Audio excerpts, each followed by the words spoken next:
Right, joining me now to discuss the change of leadership at the AFDB group and the latest Japan-Africa economic diplomacy is Adefeko, the director in charge of corporate and regulatory affairs at Olam Agri.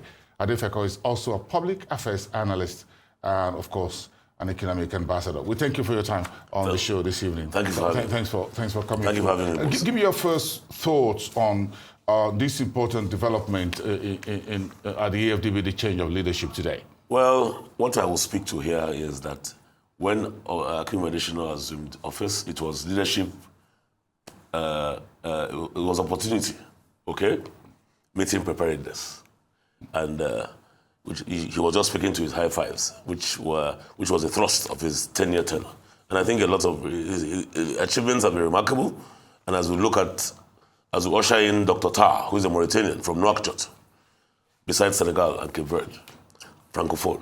We've left the Anglophone, now we're moved to the Francophone. Both is still in West Africa, or sometimes geographically, the Mauritanians might call themselves Maghreb. It depends. Again, Dr. Adesina has done his bit, he's run his race, he's handing over the baton, and I think it's an extremely proud moment for him and for Africans in general. To a large extent, I think he has made his mark for what he has achieved over a 10-year period. Of course, the second term was rocked by, a bit of one or two allegations here and there. But of course, he came out, he came out top. So Dr. Akim Adesina is a worthy ambassador of Nigeria, and he's someone that we should all be proud of. A Nigerian who is an agricultural economist and someone who believes that agriculture should be treated as a business. So he's one of those few people who decided to work on the basis of agribusiness rather than agriculture. Interesting. But now, what's your outlook on this important development of financial institutions as Dr. Tar takes over? What would you like to see done better, bigger for the continent? For me, I think AFDB should be a bit more ambitious. They should be a bit more daring, and they should focus a lot on food security infrastructure. There's always a nexus between that. I mean, at different fora where I've spoken to the fact that food security is an integral part of national security. And as Dr. Tar takes over today, he's also an economist. Yes, he's coming from Badia, so he knows about development finance, by the way. Development finance is, you see, what we don't want to do in Africa is to go with monikers and going with sound bites. Let's work. Let's steal. Let's act. Let's be strategic, deliberate, intentional. Are those points that you talked about, are they your key takeaways from the recent Japan-Africa Economic Development Conference? Well, you were there in Tokyo. Yes, I was in Tokyo, and I went to the land of the rising sun, as Japan is famously known. And TICAD is, of course, is the Tokyo International Conference for African Development. It started in 1993. Is it 93 or 94? I'm not quite sure now. This is the ninth one, which held in Tokyo.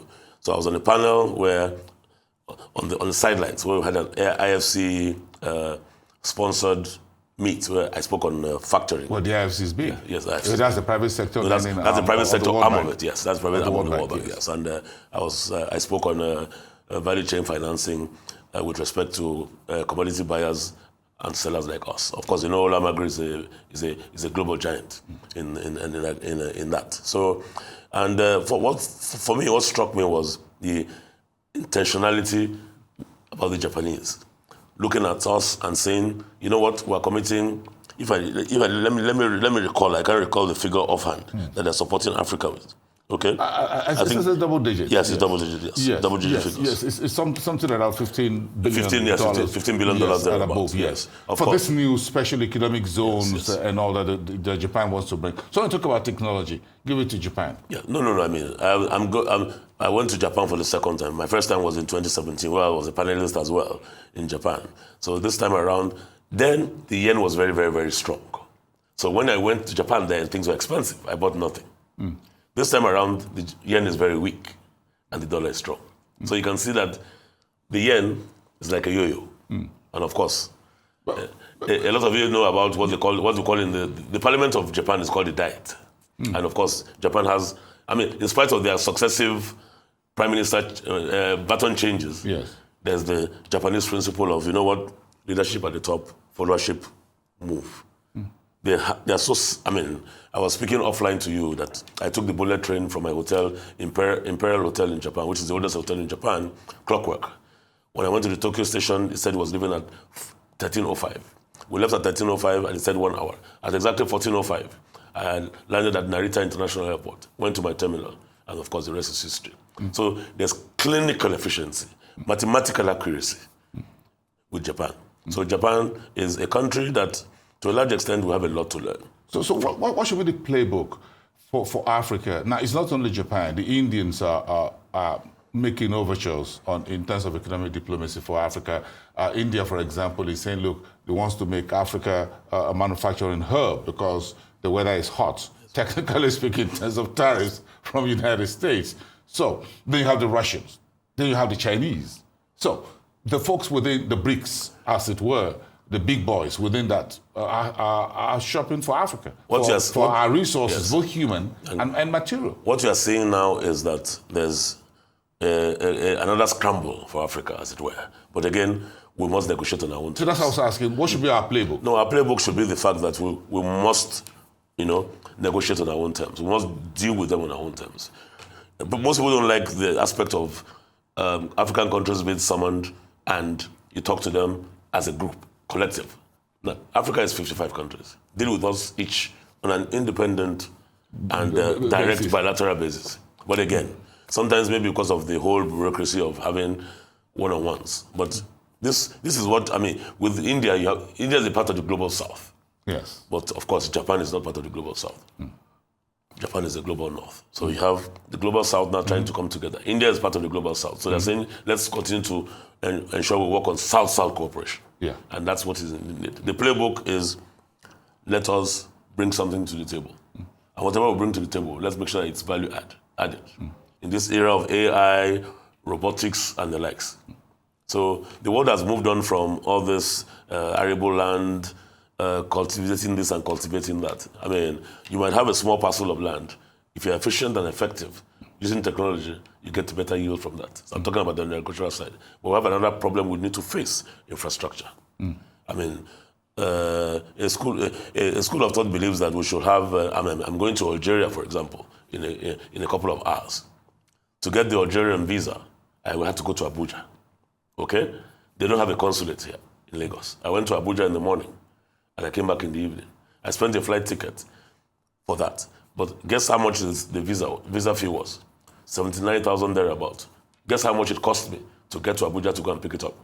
400,000. So the question you ask yourself is, why couldn't I pick it up on arrival or pick it up at the consulate? So the AU talks about Agenda 65 and 65 and all that. But you know what? The AU needs to put their money where their mouth is. The bulk of the people that have the AU passports are the bureaucrats at the AU. The likes of you and I who move around, trying to tell the African story or the world story, you can move around. And what is the sense of not having you must have an African Union passport so I can move around. Yeah. You give it to special people in quotes. If I cannot move around, how can I trade? So ACFTA is under threat with things like this. So regional continental cooperation integration is at risk. You're going to push some of these through the IETF conference. I sure will. I sure will let them have a feel of what I have to say. Your thoughts. My thoughts, particularly to the AU. The AU needs to bite and stop backing. So what's the lesson? What's the takeaways for Nigeria from the TICAD? For TICAD, Nigeria, I must say Nigeria was well represented. We signed a few deals on the energy side. I recall coming back from Tokyo with the Minister of Power. So he had sideline meetings with the Mitsubishis of this world with respect to power. And I think power, renewable energy, and solar is what they were speaking to. So there were lots of sideline bilaterals held. Nigeria was ably represented. And what I like this administration for is that to a large extent they take who needs to be there. So I think I cited the Minister of Trade, Minister of State for Trade. I started Atiku Bagudu, Minister of Economic Planning, and then a few others. So it was a very tight, and of course, the Japanese community, the Nigerian community in Japan as well, which is quite a number of the private sector on the entourage, yes. those who need to get boots on the ground. You think that should be a lot more of what we need to see? No, what you should always have is when your president, who is the chief diplomat, the chief marketer of the country, is going, he should move with a coterie of private sector players who hit big, who can commit, who can take decisions.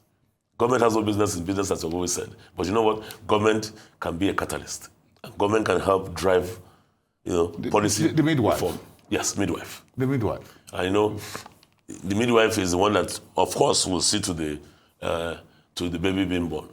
So I think lessons are good lessons. But again, with all these things we sign, it's as good as the paper it's written on. We must follow through. Half of the time we never follow through. We just leave it, and that's where the media will come to fore. The media must interrogate to a large extent. That's why I'm interrogating. Yes, that's what I'm saying. We must interrogate. I mean, you recall that you and I spoke about, I'm not sure if it's you, we spoke about India, Nigeria, the very first visit of President Tinubu. Yes. So these are the questions you should be asking. So, but I think to a large extent, we're not there yet. It's not yet Eureka, but we're making progress. Arithmetically. Arithmetically. So I would rather have us progress geometrically. Okay. So what's new for Olam this year so far? Well, what's new for the year? Well, what's new for Olam this year? We're on the verge of commissioning our $50 million soya plant in Ilorin. It's massive. It's one of the. People talk about FDI, we talk about DDI, domestic direct investment. We're already here. We've been here for 35 years, going on 36. We see opportunities, we don't see challenges. And when there are challenges, we have a seat at the table and we have the conversation. So for us, we're still one of the largest in the area where we play. Animal feed on the one hand, fish feed, and of course rice. So to a large extent, food security for us, we are making sure that we ensure food sovereignty. Because food security without sovereignty is what you say in Arabic, kalas, dead. So for us, regeneration, government policy support, which has been coming in leaps and bounds, drawing lessons, asking questions, interrogating the way and manner in which we do things, having the private sector play a more prominent role, chambers of commerce, very good. Yes, of course. That's just my final point about what's the business confidence sentiment from the business sector? No, for the business. Actually, for those of you in agro-allied, other folks are reporting some good numbers on the exchange. For example, the Presco, the guys in the palm oil refinery and all of that. You think things are turning the corner? No, for me, I think one of the most important things is on the monetary policy side. The currency has stabilized in the last 8-9 months. We are seeing a clear line of sight.